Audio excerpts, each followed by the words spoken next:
Tonight, I can report to the American people and to the world that the United States has conducted an operation that killed Osama bin Laden. Where we continue to follow the capture and killing of Osama bin Laden now. Those are just some of the scenes overnight as thousands of Americans gathered in celebration of Osama bin Laden's death. Former Navy SEAL Rob O'Neill says he has thought about the mission every day since that May Day in 2011. From multiple conversations you had with Rob O'Neill over the past year and a half, how'd you get access? And you described that his head kind of exploded when you hit him. I actually hit him 3 times because I shot him twice when he was standing and once on the ground. That is the fucking American badass right there. We are not going for fame and we are not going for bravado. We are going for the single mom who dropped her kids off at elementary school on a Tuesday morning, and then 45 minutes later she jumped to her death out of a skyscraper. If you need help, hang up and then dial your operator. I'm Rob O'Neill, and this is the Operator Podcast.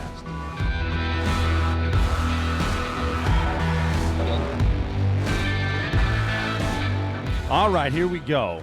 This is episode 14, by God, of the Operator.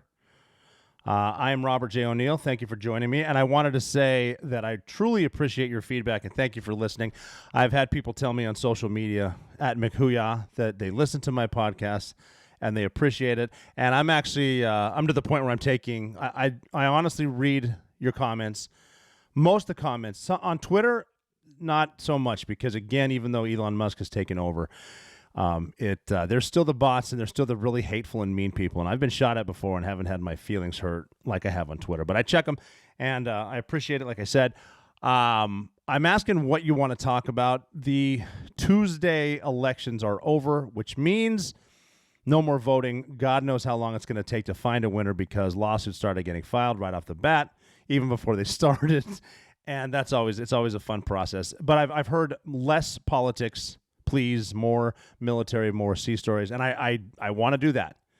Believe me, I want to get away from politics. I mean, I can explain it quite a bit due to my experience, what I read, what I listen to. For some weird reason, I've always been doing that. I remember on my first deployment with SEAL Team 2, I was reading books on every type of politics, talking heads on television, trying to learn more about it. That's where I kind of got introduced to everything and I just like the ideas of some of the stuff, and I do get into politics. And you can't help it now if you're on social media. It gets political, but like I said, I do want to do less politics and more fun stuff, more cool stuff. That's why we call it the Operator Podcast, because I was an operator in the military. The military's over. Now I'm an operator as far as business stuff, apparel, if you will, speaking engagements, running LLCs, paying a lot of taxes. I'm an operator now doing that. You are an operator now with whatever you're doing. And so operator to operator, we do have to talk about stuff, not always politics. We are familiar with what's happening. Also, though, now for people that are interested in the military or veterans who are there or people who want to go in the military, you got to also figure I have other listeners that told me that they enjoy the podcast until I start talking about guns and ballistics and I lose them because not everyone's interested in ballistics and stuff like that, or gear, but a lot of guys are interested in gear. I like to talk about that. The evolution of gear, what I saw while I was in the military, everything from because I went to Aircrew Survival Equipment School, which is short for a PR, parachute rigger, or as my other friends in the Airedale department would lovingly call us a stitch bitch. I knew how to sew. So when I first got to SEAL Team 2, my job, by the time I checked into my platoon after, or even before I got my trident, my job was to sew, take the lower pockets off of like we called them a blouse, or soldiers and Marines call it a blouse, I think. Take those off of everyone's, to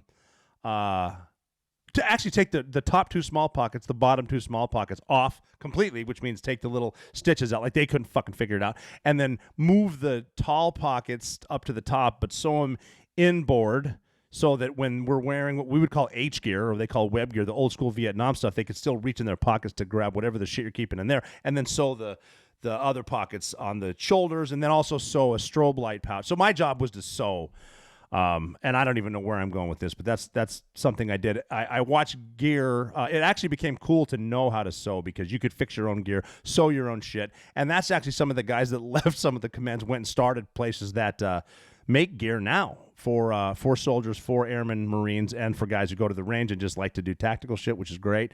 They took that and they made it into something which it is now. So I'll be happy to talk about the evolution of gear.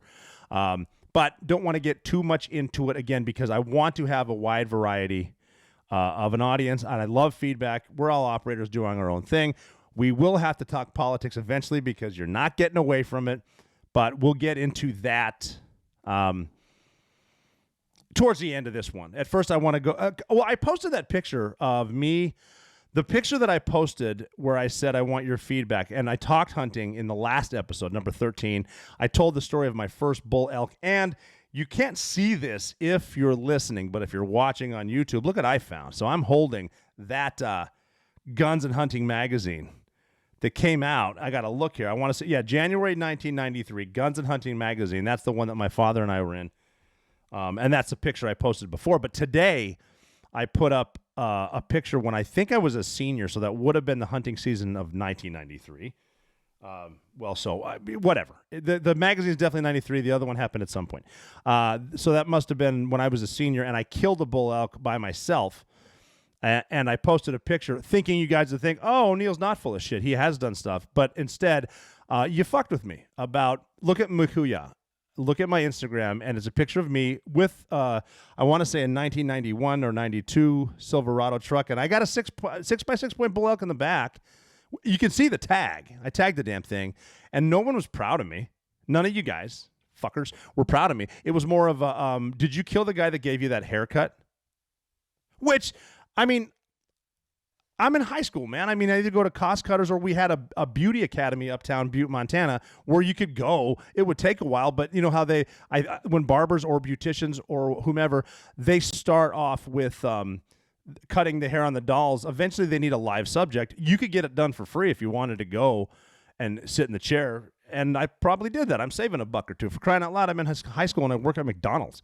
And also, you made fun of my camouflage. Like, I'm wearing a ski jacket and an orange vest, and they asked me if when I was going back to 1985, because obviously I got there in a DeLorean, because, like Michael J. Fox and actually one of the greatest franchises ever, Back to the Future. That's that funny joke, too, that we talk about football. I used to have a team in the NFL. I love it. One of my favorite jokes was, and if I told it before, just bear with me. They say, what's the difference between a Chicago Bears fan and Marty McFly?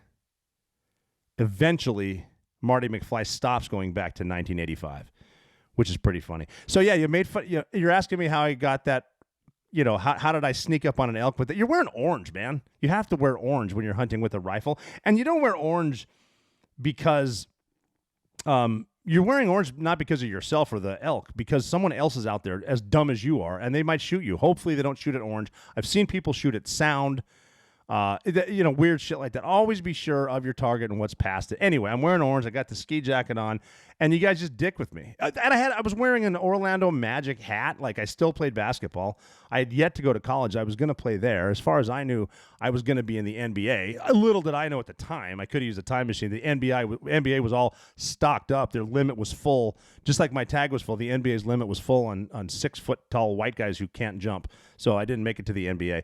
But like Shaq, I think, was just there, and they, that was when the Orlando Magic got the #1 pick in the lottery, and the next year they got the #1 pick in the lottery. Like, they got Shaq, who is a complete badass, always has been, and then Penny Hardaway and Fernie Hardaway too, not Anthony, and Fernie Hardaway. Penny Hardaway, one of the most underrated NBA players of all time. The guy was exciting to watch. They got 2 #1 picks, Shaq and Penny, and they were going to be a dynasty. So everyone, especially like me from Montana, we don't have pro teams.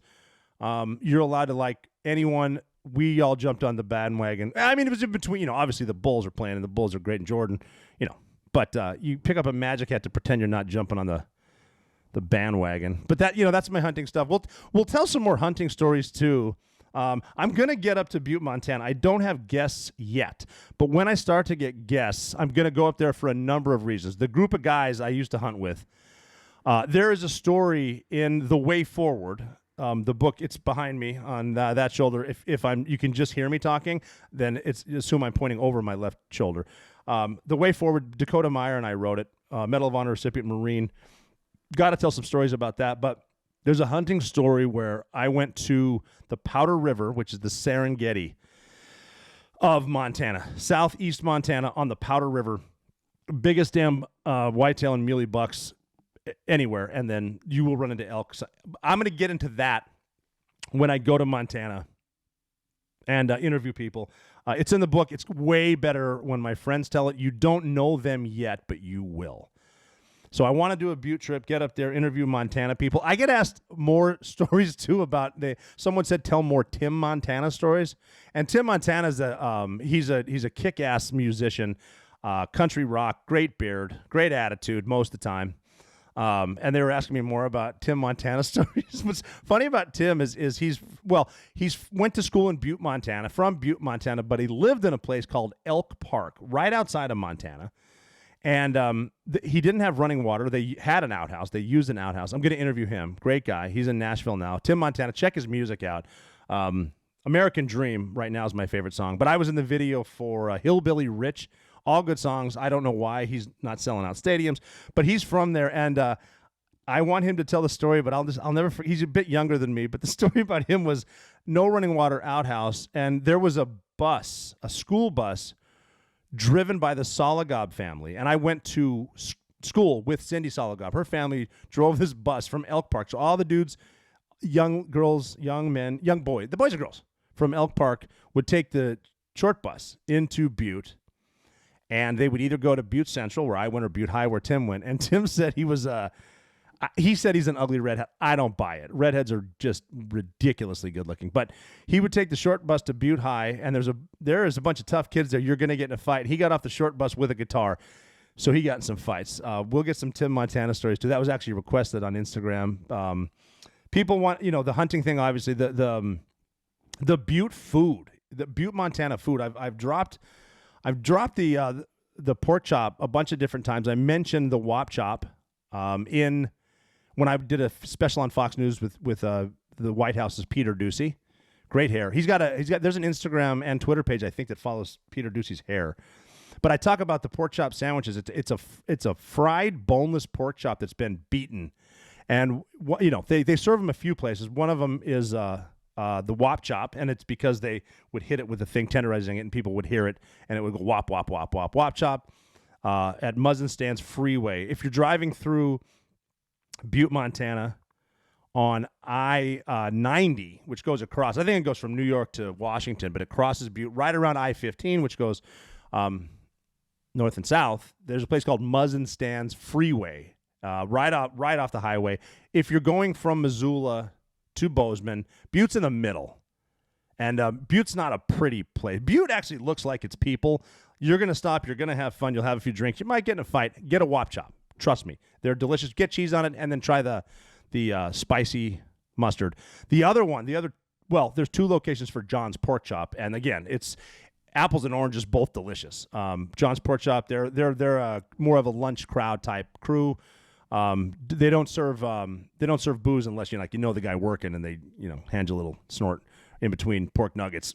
And then you have your choice obviously between ranch and barbecue with those. John's Pork Chop, Muzzin Stands Freeway, the Derby for steaks. Uptown Cafe's got great stuff. There's a new one out by the Copper King Burt Mooney Airport.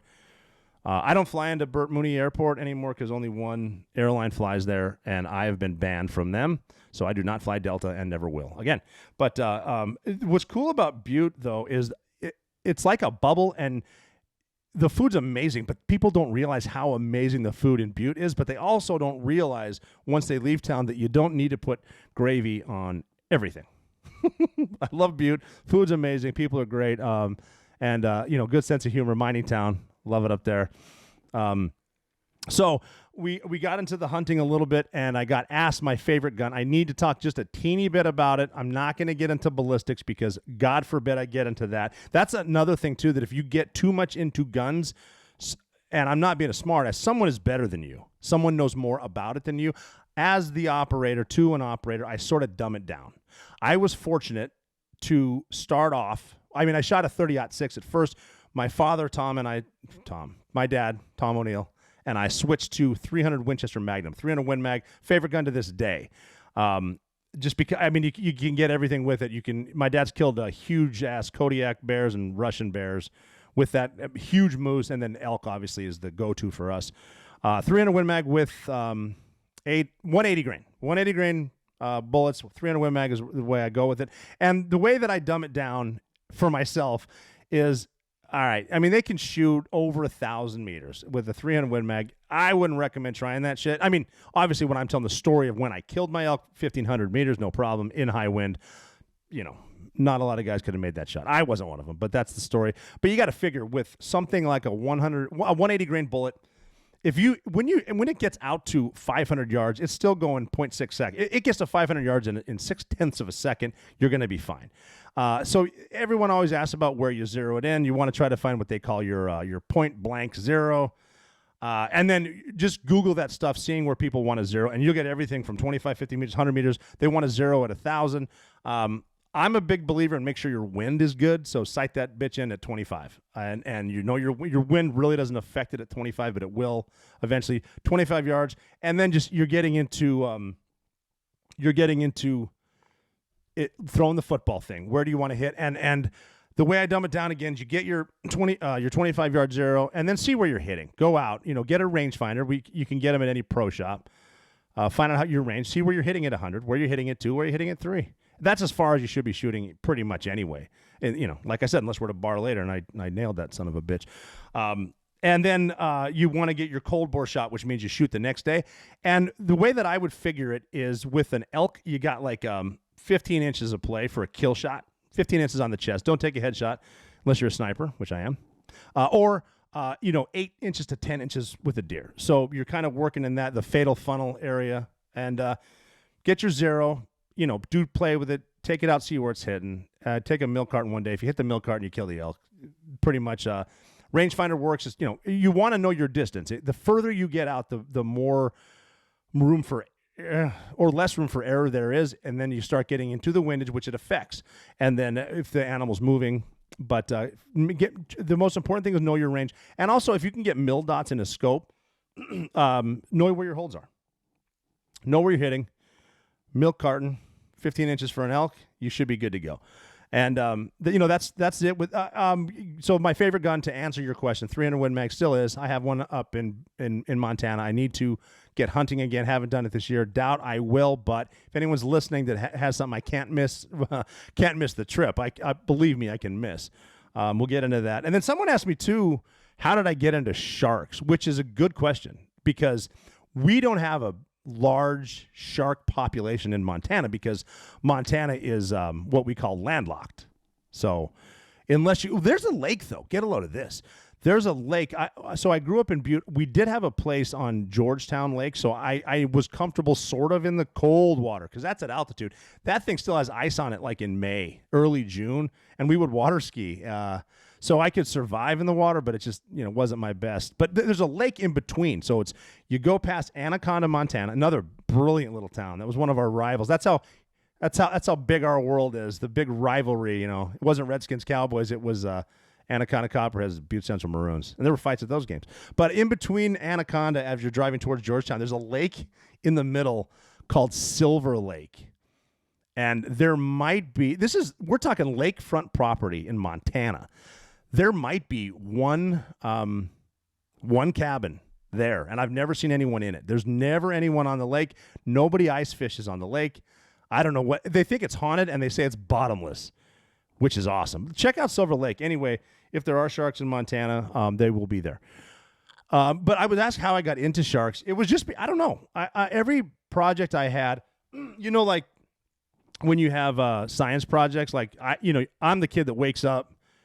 You had 8 months to do it, but I wake up and shit, that's due today. So you can always crack open some wildlife magazines, find some great whites, smack them up there, and say you think what you know, and then hope you get your participation trophy. The only time I actually agree with participation trophies was in the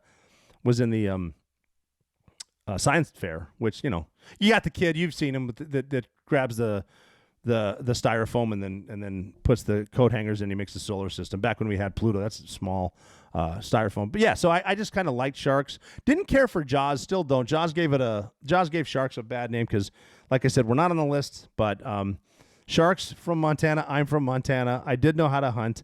And, we can talk how the tactics and what I learned hunting, how it helped as a Navy SEAL, and then being a Navy SEAL and then a sniper, how it helped me when I did go back and hunt. And again, with preparation, I spent years of training for the moment I might have to confront evil face to face. In that moment, you do not have time to think. You have to execute. That is only possible if you train often. But with inflation causing the price of ammo to skyrocket along with gas, getting to the range is not as easy or as affordable as it used to be. Thankfully, there's a new way to train with your firearm in the comfort and privacy of your own home. It's called iTarget Pro. This revolutionary system develops muscle memory, reaction speed, sight alignment, trigger control, and more. Even better, it costs less than a day at the range. Right now, you can save 10% plus free shipping with the offer code THEOPERATOR when you go to itargetpro.com. When you get yours, simply download the iTarget app, load the laser bullet into your firearm, and then start training. iTarget comes in most calibers. That's 9mm to .223, so you can train with almost any firearm. This is the easiest, most cost-effective way to train, and it pays for itself in a single day. That's the letter I, targetpro.com. itargetpro.com. Remember the offer code THEOPERATOR. So the hunting was good for me for a number of reasons. Like I said, being in Butte, Montana, you're sort of in a bubble where you kind of grow up thinking it's almost like big fish, small pond, that I might be really good here at something, but that, when I go to Arizona, someone from Phoenix might be better than me. Someone from Miami might be bigger and tougher. The guys from New York are tougher than me. So that's kind of your bubble. You don't quite know yet that most of us are the same. Most of us have a lot in common. What we had in Montana that I didn't realize until I started actually running in buds was that I grew up at altitude. I think about 5,000 feet, which the air is thinner, which you're getting less oxygen, so you need to breathe harder. It's harder. Like even when I go home now to Montana, I'll walk up a set of stairs and be like, "What the shit, man? You're at altitude." And again, I knew that from Afghanistan, but growing up in Butte, Montana, hunting in the hills, I was getting in pretty good cardiovascular shape. Plus, I did get a year playing at Montana Tech, right by the Big M, and Coach Rick Dessing was the head coach, and Mark Amaral was the assistant coach. Another guy I need to interview for fun stories. But like when I first got to my first day of college basketball, the wind sprints, the line drills, all the conditioning, that's the worst I ever felt. I didn't condition shit in high school. College we did, and then we would run to the M. The Big M is a mountain in the whatever. It's a peak, and there's a big M on it. It's kind of a thing around Montana. They'll put that. Well, anyway, we would run up to that. Maybe not every day, but every other day. You run up, touch the top, run back. That's getting you in shape right there, and to the point where if we can make training so hard, the game's going to be easy, which is true. Just work your ass off, and the harder it gets, the better you get. And so that's one advantage I have. The other advantage was I didn't swim. I didn't know how to swim because I told you about Georgetown Lake, ice in the summer, F that. Put on a life jacket, get in quickly. If you're going to we water skied at the time, there wasn't wakeboarding. So you basically sit on the dock, have them pull you out and up because you don't want to fall in. It's just really, really cold. So that was an advantage that I had that I didn't know. But then what I've been asked is from younger guys is going to BUD/S or going to Ranger School or to be a Green Beret, to join special operations in join the Marine Corps or Air Force special operations. What should we do to get ready? And I've covered this before. The first thing you shouldn't do is get cold to get used to it, because you just don't. I love the ice baths. They've been getting very, very popular, and I'm a huge fan of the ice bath for recovering. Because in an ice bath, basically, if you can survive the first minute, you're good. You're going to get so numb in an ice bath, it doesn't matter. But you don't really get ready for the suck. Like, I don't care how many ice baths or how good your poker face is. You know it's going to suck. But you see guys do it. There's studs on the internet that do it. Wonderful for recuperating. Probably nothing better. But don't do the cold shower bull. I mean, no, not to say that. There are people out there that say in the morning, and I agree with this, take a cold shower to like boom to start your day off. It gets the endorphins and shit running. I love that. I don't do that anymore because fuck that. I like a warm shower. I'll wake up with coffee, or whatever. But you're not going to get used to the suck. I don't think. Anyway, what you should be doing, and what I started doing is I did go to my recruiter after he convinced me to join the Navy. His name was John Judy. He was a chief, great guy. I might have mentioned him before. He actually donated to my foundation, Special Operators Transition Foundation, SOTF.org. That's the foundation I started to transition from special operations to the private sector, and I'll talk about that later. But he gave me a thing called the Bud's Warning Order, and it basically, I still have mine, and I'll find it. I'll get pictures of it. And I kept the times of the push-ups, pull-ups, swim, and run, and I kept my card for Montana Tech. They had a pool there, and that's where I sort of learned how to swim. My friend Mike Driscoll showed me, and then my friend Jim McBride, who's a Marine, retired Marine, showed me how to do it. But it had the run times, and what I figured, and this worked out to be good, was from my house to the stoplight at my cousin Joe's house was a mile. And so what I started doing was running that first mile. You want to be, for the tests in Buds, I think you need to be able to run in sand 4 miles at a 7:30 pace. So I figured if I could get mine down to a 6-minute, 6:30 pace, a mile at a time. So I'm talking run a mile in 6 minutes, ideally, but time it, see how fast you're going. Take a minute, collect yourself, run another mile, and get fast. You want to be able to keep up a good pace. And running is, there's technique. But running is hard. Swimming is technique. But if you can get your cardio down to where you're running, a good pace, good. And do not start running in boots. Run in tennis shoes on pavement. Now, having said that, that's how I think you get your cardio. You'll get it this way too. Learn the process of how to run in boots on sand. And you can find sand a lot of places. You don't necessarily need to be on a beach. You can find sand in hills, on dunes, something like that. There's a different technique, and it's more of a flat-footed technique in how to run in sand. Learn how to run in sand. Don't run in boots on the hard pack sand or the pavement. You're going to get time for that. Don't kill your shins. Don't kill your knees. They will kill them for you. And then also just get good at calisthenics. Like, get good at pull-ups. For God's sake, get good at pull-ups. Be able to do, however many pull-ups you can do now, be able to do 10 more in 2 months. And then after that, be able to do 20 more. And the way you get better at pull-ups is by doing pull-ups. It's that simple. And if you get so good at pull-ups, you can do so many in a row, get weight and put weight. Get a weighted vest. Find something that's weighted. Put a weight between your knees. Tie some kind of a tubular nylon around a 45 plate. And then start doing pull-ups with that. And then get into a 45 with a 25. And then do 2 45s. Get better at that. Push-ups. Push-ups and pull-ups. Push-ups and pull-ups. And then core. Do a lot of good core stuff. Planks are great. Strengthen up your hip flexors with flutter kicks. Don't kill your hip flexors. You pop one of those, you're fucked. Watch your knees and fucking stretch. Stretch it out. Find out the stretches where you can open your hips. Stretch out your hammies. Don't pull a hammy. And stretch out your ass. Keep that shit loose. Touch your toes. Stretch. A lot of people will say, no, you don't need to stretch. Yes, you do. Core, stretch, pull-ups, push-ups. Run fast in shoes on pavement. Learn how to run in sand. Keep doing that.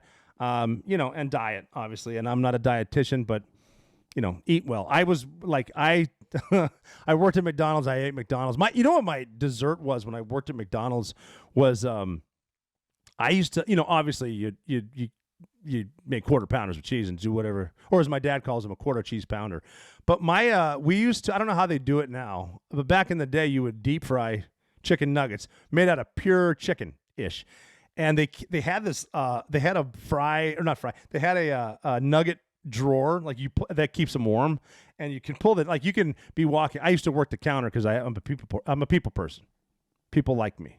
I'm easy to talk to, especially at 15 when I started there. But walking from there back to the break room, you could open the chicken nugget drawer and grab you a nugget. And I would actually, and I still do this to this day, keep some McDonald's barbecue sauce handy. But what I found out was a good treat, a very healthy, nutritious treat is, and you can try this, get some McDonald's cheese. And if you don't have McDonald's cheese, the closest thing is like like the Kraft singles, which is, if you look, it's not cheese, it's cheese product. But like get one of those bad boys and half it, which means you have enough for 2 nuggets. Wrap a half of that cheese around the nugget, dip that shit in honey. Not only is it good for your cardio, it is excellent for your blood glucose, which it is not. But that was my diet. Get your diet right. That's how you get ready for buds, and keep a positive attitude, right? So we've talked about buds. We've talked about what we do in buds. Buds sucks, but some of the input I got was people wanted to hear more about buds to SEAL Team 2 pre-Trident. So I'll tell you some stuff that's not in the books. They don't give awards out for stuff like this. So when we graduated buds during my pipeline, we drove to Fort Benning, Georgia, and to work with the Army. My first time with the Army was airborne. So you get your lead sleds. I've talked about that. Your 5 jumps. Then you go up to SEAL Team 2. I mentioned that earlier. You check in, and then there's a waiting period. So it wasn't as smart as it is now. It wasn't as streamlined as it is now, where you go through buds, then you go to SQT, SEAL's qualification training, where you actually get your NEC as an SO, a SEAL operator, and NEC is your job. And you get everything, static line, free fall. I guess they have a kick-ass winter warfare phase up at Kodiak, and I've not been to that course. I heard it's awesome. I'm going to get McBee on this course, on this podcast with me, and we will talk about the winter warfare. But then you get your Trident at a ceremony, then you check into your SEAL team with a Trident.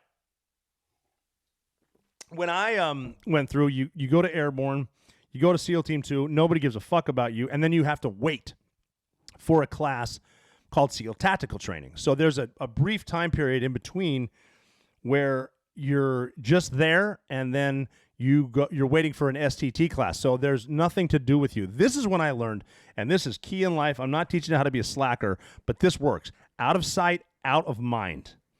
If you're there, someone can fuck with you. Do not ever in life talk your way into an ass whooping. You can do it. When it's time to shut up, shut up. And what did they say Navy stands for? Never again volunteer yourself. Whatever. But I was volunteering because I had heard that, hey, if you just show that you're volunteering, you can do whatever. And there would be courses. There was the breacher course they were going through, and I volunteered to help because I'll get a kick-ass class. I get to sit through it. I won't get the qual, but I'll sit through a breaching course, which was true for the first 5 minutes till they needed shit cleaned up, and you have to go on a beer run or grab sandwiches or McDonald's because we're up at Fort Ape. No. Well, shit. It was one of them in Virginia. I forget. I'll think of it later. I'm sure they're renaming it anyway, so it's probably Camp Who's Your Daddy or whatever. But I went up there and it was, whatever. I'm waiting to class up. Here's the part I wanted to get into. When I checked into SEAL Team 2, I was PR3. So Aircrew Survival Equipmentman 3rd class, meaning I'm an E4 unmarried.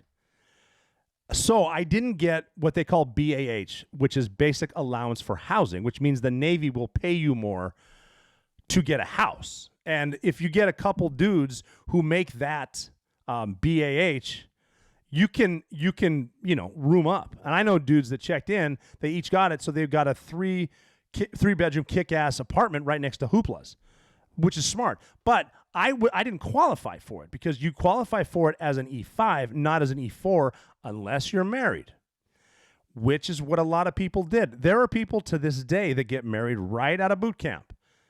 And here's some advice for you young people, men and women. Don't fucking do that. Don't just get married for the extra, what sounds like a ton of money at the time. I don't know what it is. Don't do it. It's ridiculous. So I didn't.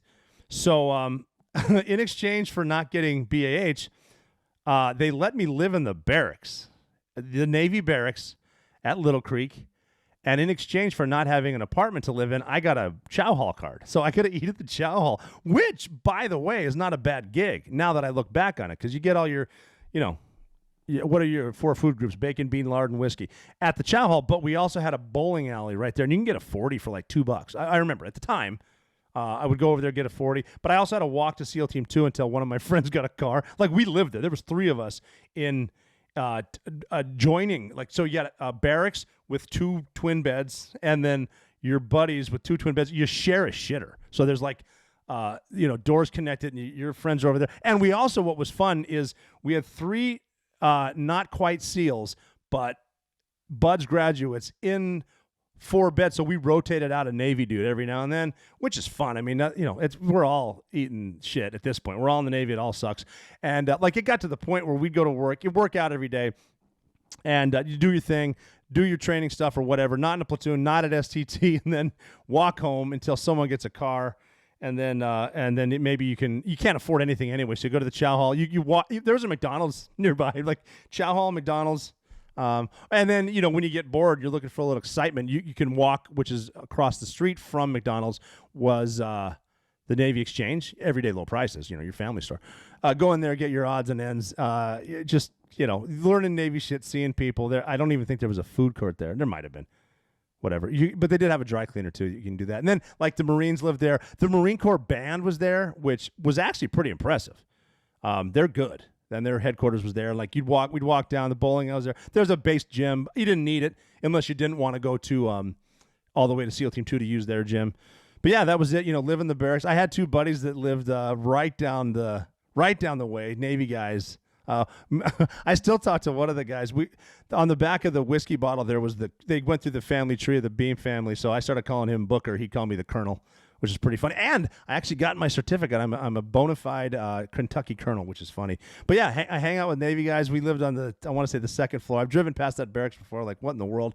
Young though, 20 years old, 21. Sorry, because if we were buying Beam, had to be. And one of the guys that lived there, it was like from the movie Reality Bites, where she had her dad's gas card, and they came up to Lelena in Reality Bites, and the dude was like, "Lelena, if we promise to pay you back, will you spot us a pizza?" And she pulled out the gas card, and the friend goes, "We're gonna eat gas," but no, they went to the gas station and they bought food on the gas card. So that's what we would do. His dad gave him a gas card, and we'd go to the package store at the Navy Exchange because the prices were everyday low.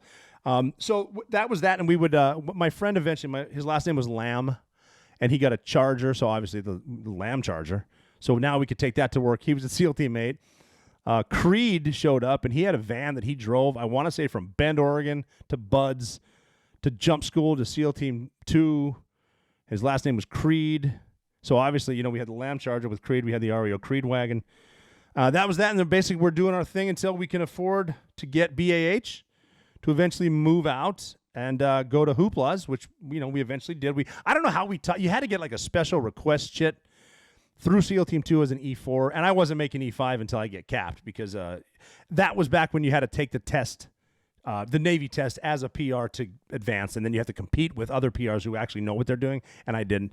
Waited for BAH, hang out at the barracks with me, the Colonel Booker, the Lamb Charger. Yeah, so that's what we did, and then every day at SEAL Team 2, I was asked about what are the regimens.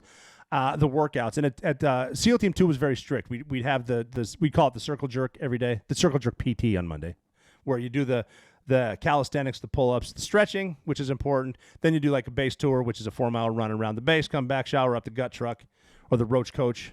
I saw a guy get in trouble one time, the Navy Exchange mobile canteen, and over the 1MC, which is the one you hear people pipe up about when, if an admiral shows up, you'll hear Admiral arriving, shit like that. But you got to be professional on that. Navy SEALs aren't that professional all the time, if you can imagine. And some dude that got in trouble for an alcohol-related incident was on the quarterdeck watch, and the gut truck pulled up, and he comes out on the thing. He's like, attention to the SEAL Team 2 area. The roach coach has made its approach. So that was funny until the CMC and the XO came screaming at him. So just, you're supposed to say the Navy Exchange mobile canteen is in the area, not the roach coach has made its approach. So the circle jerk PT on Monday, the 2-mile swim, rain or shine, sleet or snow, 2-mile ocean swim, and that bus ride from SEAL Team 2 to Lesnar Bridge, hilarious. Some of the best. Never lose your sense of humor. The best humor comes in the darkest places. The bus ride was awesome. The swim sucked balls. Wednesday was fun because you got to do the O course, run to the O course, circle abs PT there. 3 small O courses, big loop around, 3 small O courses back to Team 2. Shower up, gut truck. And then Thursday was underwater hockey, I think. And I'm pretty sure Navy SEALs invented that. And underwater hockey, basically, you take a brick, and it's on the bottom of the pool, and you play hockey underwater without scuba gears. I don't know how we haven't had more shallow water blackouts. When you're working out with weights underwater, have a safety swimmer who's not on the sauce. in case shit happens. Like you black out underwater, you're begging for something shitty to happen. And then Friday was fun. It was always a long run, followed by a swim in the summertime, which is fun. You run through State Park down to the boardwalk and then swim the boardwalk when the weather's nice, beautiful out there. Love swimming in there. Even though I eventually got good at swimming. We had great swimmers there. We had dudes that could outswim people with fins, without fins. They were fun to watch. Then you get on the bus and it's a ride back to SEAL Team 2. Crack open the beer because it's half day on Friday. Everyone wants to be a frogman on Friday, especially when the sun's still out. And that was our routine at SEAL Team 2 until STT. Did all that jazz. Puerto Rico for the first time, which is a hoot. I'm going to tell some Puerto Rico stories when we're not being recorded. I had a sailor one time tell me, a salty old Navy sailor, never fall in love with your first port. My first port was Puerto Rico. Had a blast. Chicken Jose's. And then up to AP Hill, land warfare, all that stuff. Trident. And then off to the races, USS Austin. One more sea story about the Austin. And if I'm repeating myself, just hit fast forward or just listen to the whole thing. I need the ratings. Daddy's got to pay the bills. In BUD/S, I always noticed there really is never a quitter. No one ever quits. It's always, well, the instructor didn't like me, or they hated me. They're out to get me, or I beat up an instructor. No one ever quit. A lot of guys quit. If you quit, that's okay. If you fail, that's okay. At least you try. I mean, I'm not recommending quitting. If you're at BUD/S, something like that, it's not for you.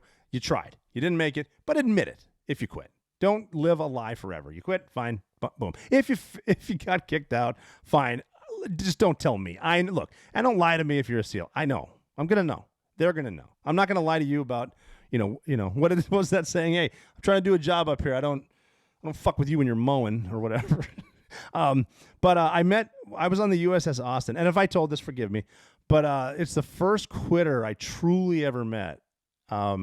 I was eating like mid-rats, which is the midnight meal on a ship. By the way, on a USS Austin in a mobile amphibious ready group at 1 a.m., you're not getting the top of the line chow. It's not like fucking Guy Fieri came in there and he's, taking your boat to Flavortown. You're eating shit. Usually rice with gravy, which growing up in Montana was fine. We put gravy on rice. Delicious, by the way. And I'm sitting there at this thing, and for some reason I have my flight suit on. I got to try it in. I'm at my first platoon, Bravo platoon, and I'm wearing this thing, and this young dude, I'm talking E2, dungarees, Dunga jams, back before everyone was cool and had camis. They were dungarees, and I'll tell you what, man, the way fashion goes, dungarees would be the shit right now. Those bell bottoms and the kick-ass blue button down, that Navy hat that says recruit. God, I have one of those. I should have brought it up. Anyway, so he asked if he could sit with me, and I'm like, it's kind of empty, darling. Have a seat, and he did, and he's eating his gravy rice or whatever, and he goes, "Oh, you're a SEAL, huh?" And I'm like, "Yeah," and he goes, "I went to BUD/S." I'm like, "No shit, huh? You didn't make it through?" He goes, "No." I said, "What happened?" And he goes, "I quit." I said, "Really? Why'd you quit?" And he looked down at his rice and looks at me and goes, "I don't know. I lost my hoo-yah." Every episode we talk about preparation. Preparation. A report recently came out that the American household net income dropped by over $6 trillion just in the second quarter of this year. That's the most on record. Were you prepared? What are you going to do to prepare for what's coming next? Take my advice. Protect your financial future with gold and silver from my friends at Allegiance Gold. Allegiance Gold can help you protect your IRA or 401k with physical gold and silver, or, if you prefer, have it delivered securely right to your front door. I've been all over the planet, and there was one universal currency that is always of value, and that is gold. Allegiance Gold has some of the highest ratings in the industry. 5-star with TrustLink, AAA rated with the Business Consumer Alliance, and an A+ from the Better Business Bureau. So go to protectwiththeoperator.com and get up to $2,500 of free silver on a qualified purchase when you tell them the operator sent you. Or give them a call at 844-790-9191. That's 844-790-9191. We can't control the Biden administration, but we can prepare for the consequences of their policies. So go to protectwiththeoperator.com. That's protectwiththeoperator.com, or give them a call at 844-790-9191. But what did I learn hunting that got me ready for the Navy, and then what did I learn as a SEAL that got me ready for hunting? What I learned, it sounds silly though, as a SEAL is have water, be sure you can hydrate, bring some food, plan for contingency.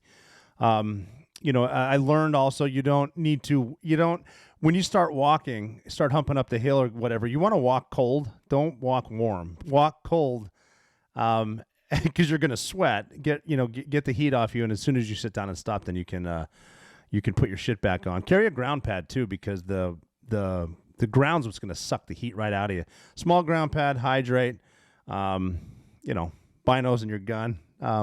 Couple bullets on that too. In what I learned overseas is the best teacher is experience, and I actually started off carrying too many bullets. I thought around every corner is going to be a bad guy in a gunfight, and a lot of infantry Marines might disagree with me. They carry a lot of shit because they're getting in daytime fights and stuff. We had assets as far as helicopters, close air support. Marines didn't always have that, but when we went after the Lone Survivor, after they shot down Turbine 3-3 and we're hiking through the hills, I think I carried 10 mags, 9 on my chest and 1 in my gun, 10 mags total, and it turned out to be way too many. The most I've ever shot in a gunfight was a mag and a half. But again, I'm not doing covering fire. I stopped humping the pig at SEAL Team 2, carrying the 60, the belt fed, and I'm not trying to put heads down with my shots. You want to hit what you're aiming at, and anything worth shooting is worth shooting twice. But streamline your shit, and depending on where you're going. We designed our gear different ways. No, if we're going to do visit, board, search, and seize, which is the VBSS, climbing a caving ladder, you don't necessarily want mags right here. And if you do, you want them covered with something because you don't want to get caught up on the hike up the ladder when you're climbing the ladder. Don't have something catch you because you're working your way. Everything with learning, you're going to climb a ladder with your feet. Don't climb it with your arms. Keep your arms in tight and climb with your legs. Your legs are going to get you up there. So streamline your shit. Hydrate. Have your water. A lot of guys carry Camelbacks which is soft cell, if you would. A Camelback is the hydration pack on your back with a straw, which is great. However, if you pop it, you're out of water and you're wet, and that sucks. I would carry canteens are great. I carried an Nalgene bottle. I could put it in a canteen pouch or whatever pouches, and I would carry an Nalgene. And even we got to a point like in Iraq, we're gonna if we're doing a long offset somewhere else, like guys would freeze those huge Iraqi bottles of water, put a lanyard on it, and you drink that on the way in. And you carry your hard cell, or whatever you call it, the hard container of water. As soon as you're getting ready to fight, you chug it was ice, you froze it overnight, you drink it all, chuck it, now you're ready to fight, you're hydrating. So, but limit your stuff. You don't need to be the cool guy carrying everything. I stopped carrying a pistol because it's just too much weight. I don't need that weight, and I'm not clearing, well, I mean, you might clear a small room, but, the transition drill, when you go from your primary to your secondary, I learned that if your primary goes down, by the time you reach for your secondary, I hope your buddy already killed him. So I stopped carrying stuff like that, stuff that's extra weight, because ounces and pounds they'll weigh you down. So just the limited stuff. Try to make everything as light as you can, and then we went from like the drop holster to getting it up high on your belt, because you don't want that those leg straps weighing you down. When you're driving a car, we modified it so you get a holster in your chest, because you're not going to be able to draw from the hip when you can get right out here. If you need a pistol, but it's all mission dependent. What do you need where? And you can learn this. What I learned was by looking at other guys, because I never considered myself a gear hound, but I know guys that were. I know guys that got out and got into the gear stuff, and I would mimic them. I find a guy at the range that has a good draw and ask him what he's doing. Where are his points of speed and where are his points of precision? I was fortunate, and along with a lot of this comes humility. Like, if you're the toughest guy in the room, you're in the wrong fucking room. Smartest guy in the room, same thing. I was fortunate, especially at the SEAL Team 6 level, because every day I got to wake up and go to work with people who were better than me. And don't undermine people that are outperforming you. Do the opposite. Find out what they're doing. What is your routine? How do you wear your gear? And then it's mission dependent. Like I said, you're gonna dress differently for a hike up the Rocky Mountains for an elk than you are to be in a deer stand for a whitetail. So just, what makes sense? Do you have, can you sustain yourself in case you're stuck? Can you stay warm? Do you know how to light a fire if you need to? And do you have food? Can you get out? Do you have a compass? Do you know how to use a compass and a map? Do you know where the fuck you are? Because what if the GPS doesn't work? Do a map study. Stuff like that. Be prepared. What are the 5 Ds in dodgeball? Dodge, dive, dip, duck, and dodge, or something like that. Just be prepared for what you're doing. Get in. I stole that obviously from Dodgeball. Great movie. Another classic movie that you can watch all the time. But adjust. Don't be afraid to readjust. And where are you carrying your stuff? Does it make sense? On the shotgun for breaching, carry the shells on the extra shells on the shotgun. Fit as many as you can in the pipe, one in the chamber, and then some on the side or whatever. And a shotgun's great too. Like, I'm rambling here, but I get asked about home defense. What do you have for home defense? I pump action shotgun. I may have brought this up, but that's a deterrent. Nothing else sounds like a shotgun. We were professional house breaker inners / people hunters. We did it a lot, and we did it really well, hundreds of times. And I'm talking friends with our assault rifles and our EOTechs and our fucking lasers and our night vision. If I came into a house as a professional and I hear the enemy clack a shotgun, I'm fucking leaving because nothing sounds like that. So a shotgun's good. Did you see that video of the dude online? Dude came in with like an AR-15. An AR does not stand for assault rifle, but elections are here and you can get over that. Anyway, dude came in with like an AR-15 and he had some sort of sight. And he said, I guess the 80-year-old shop owner heard him coming, and so he got a shotgun ready. And dude comes in and says, "Put your hands up," and he did. And he put his shotgun up and blasted the guy. And the dude, and everyone panics. Like all 3 of these robbers, they're running to the car. You can hear him screaming, "I shot my arm off." So that's get a shotgun. You'll be good with that. But yeah, streamline your gear, home defense, shotgun, get your concealed carry. Because the best way to be safe with guns is to learn how to use them, learn about them. I like safes in your house too, yes, but like I was mentioning before, if you don't have it on you, you don't have it. The best way for kids to be safe with guns is show them where they are, teach them how to use them, and tell them you don't use these because you reduce the chance of your kid pointing it at his friend and not knowing what it is. Gun safety. It's the whole. You could grab an M60, like I was saying, humping the pig, and it's an open bolt firing automatic machine gun. Which you hear these politicians talking like, yeah, every round has 6 clips in a magazine, and you can shoot it, and the AR shoots 10 times faster than a regular gun. And when does a deer have whatever? Okay, open bolt. Automatic. Automatic means you pull, or they say in the manual, depress the trigger. It will keep shooting a cyclic rate of fire until you stop pulling the trigger. It's an automatic assault machine gun that you can't have in the States.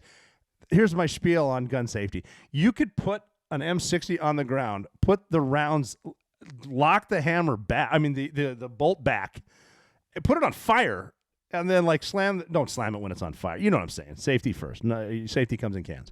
I can, you can, and we can.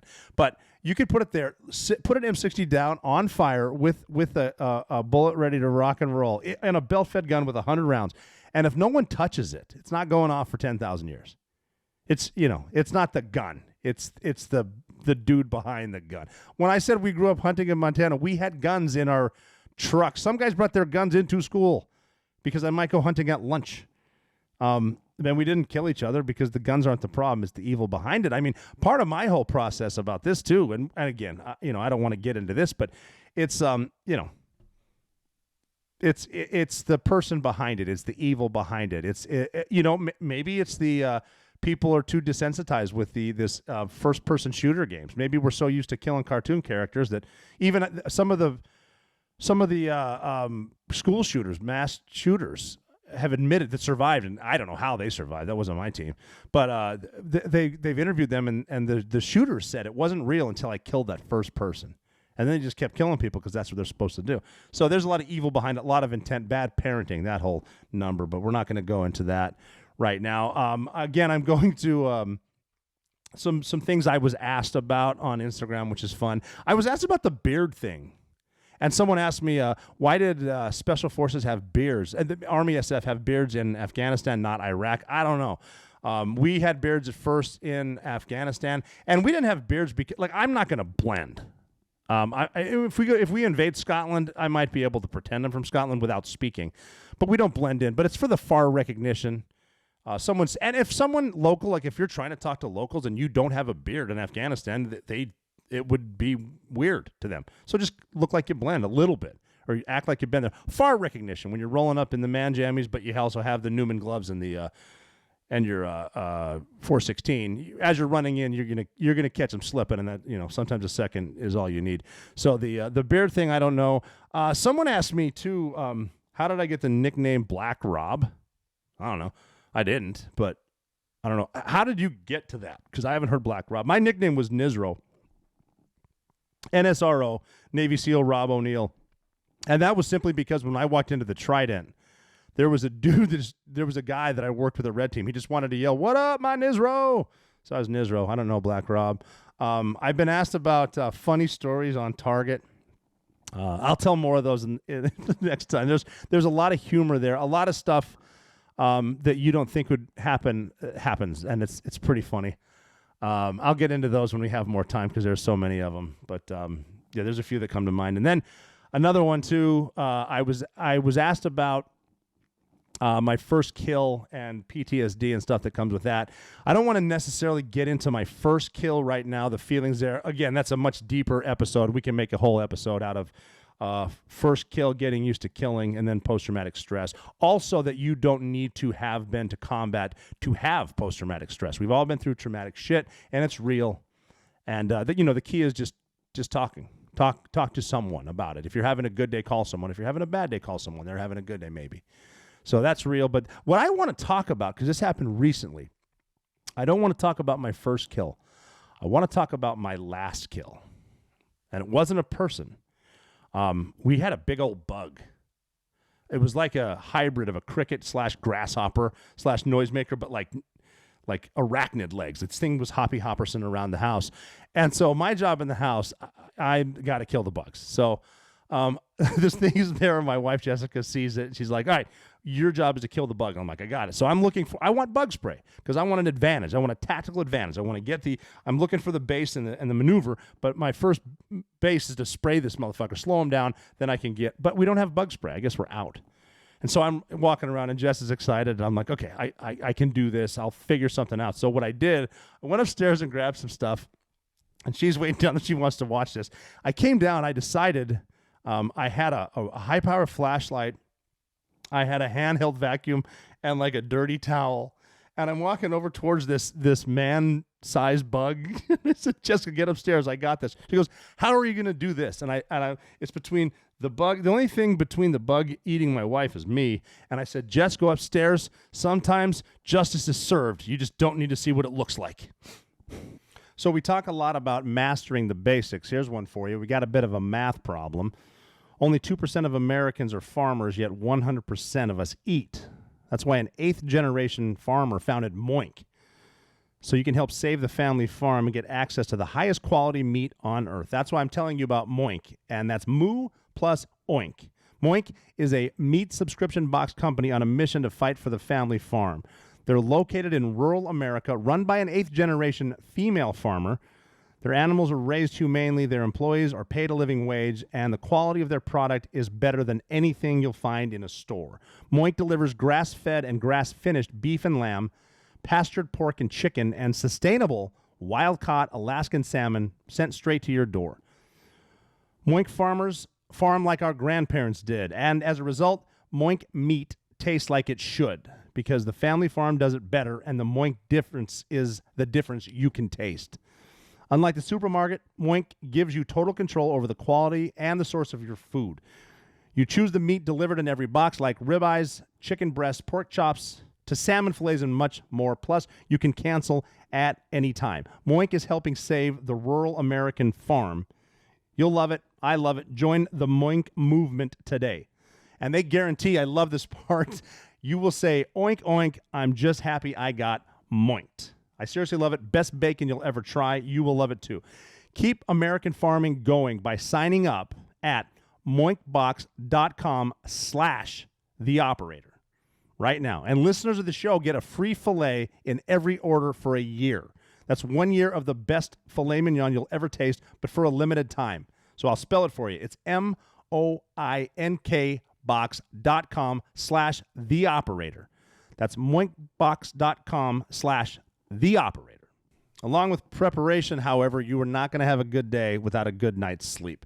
That's why I'm telling you about Ghost Bed. They have great, comfortable mattresses that last forever, and they're made in the USA. Every mattress has a 20-year warranty. Some even have a 25-year warranty. You can try it out for 101 nights, and if you don't like it, you can send it back with no hard feelings.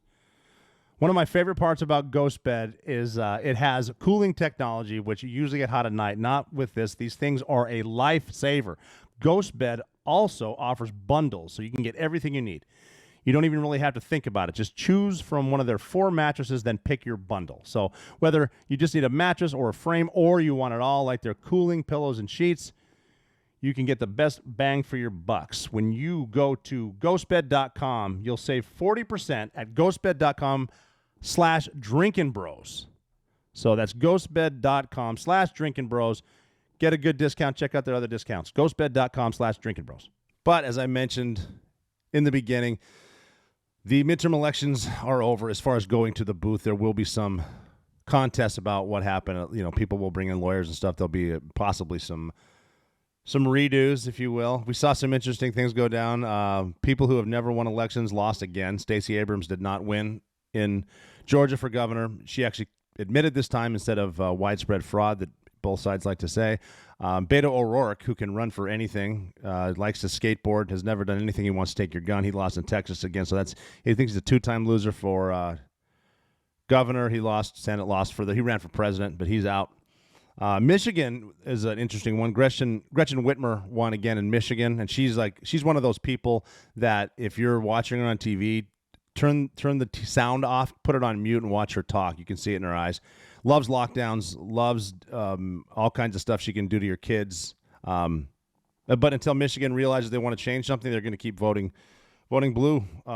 New York, Lee Zeldin lost up there, which means Kathleen Hochul won, which means Eric Adams is still the mayor of New York City, which means nothing's going to change. They're going to stop saying how much they support the police. They're going to keep defunding. They'll keep cashless bail, keep letting people out, and you're going to see a lot more violence in New York City. If Lee Zeldin won, if they had a Republican governor, at least they might work together. I think Eric Adams has it in his heart, but nothing's really going to change in New York except it's going to get worse. More people are going to move out. Cops are going to leave, go somewhere else like Florida. DeSantis won huge in Florida. Some other big ones. Rubio won huge. It's a ruby red state now. It's not blue anymore, so Florida's still the place to be. The one I got a kick out of watching was John Fetterman. He won.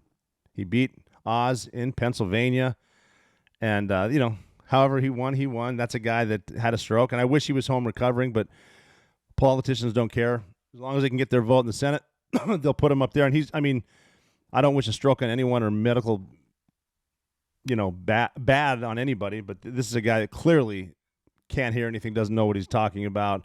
And they should just give him a Ruth baby and let him sit down. But he's going to vote with Joe Biden. And now they're with all this good stuff. He wants to open prisons. You can consider the coal stuff shut down. We're not going to be energy independent for a while, and that's what they want because they want to kill us with climate change regulations. We're gonna die from climate change regulations long before climate change gets us.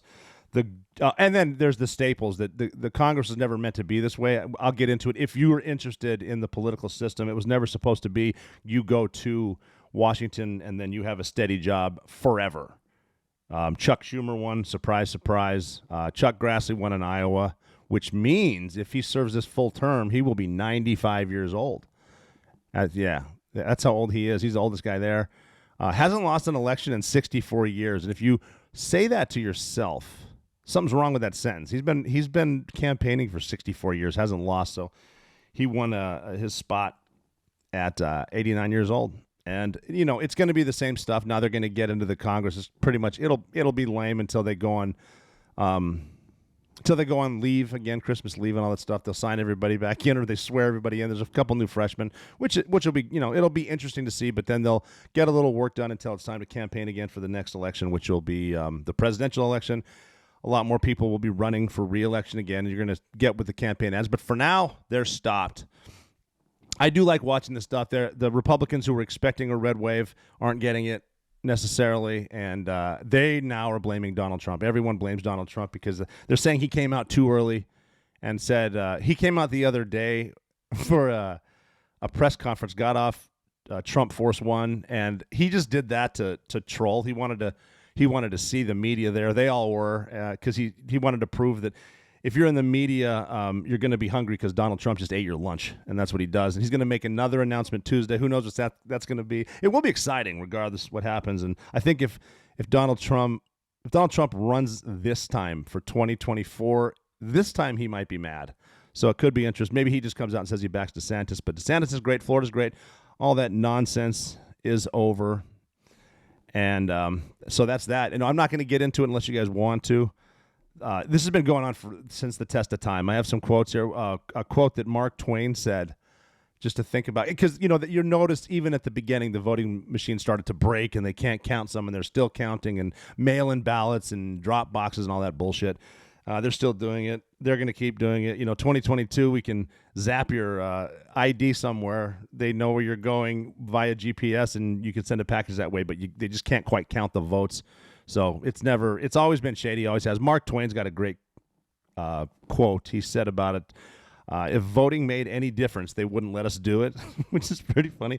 And then another one, too, is one of my favorite quotes is not the person who votes that counts, it's the person who counts the votes.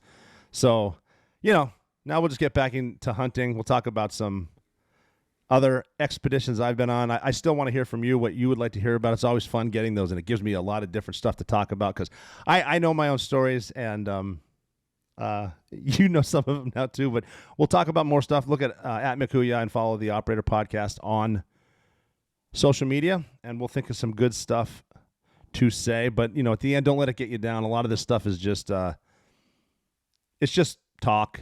And nothing's really going to change except you can expect to keep paying your taxes forever, which I recommend. But, with everything in life, keeping it simple, I remember some advice that I got right before Hell Week started. That's the hardest part of SEAL training, was that you're about to go to war for the first time, and the enemy's all your doubts, all your fears, and everyone back home that told you couldn't do this.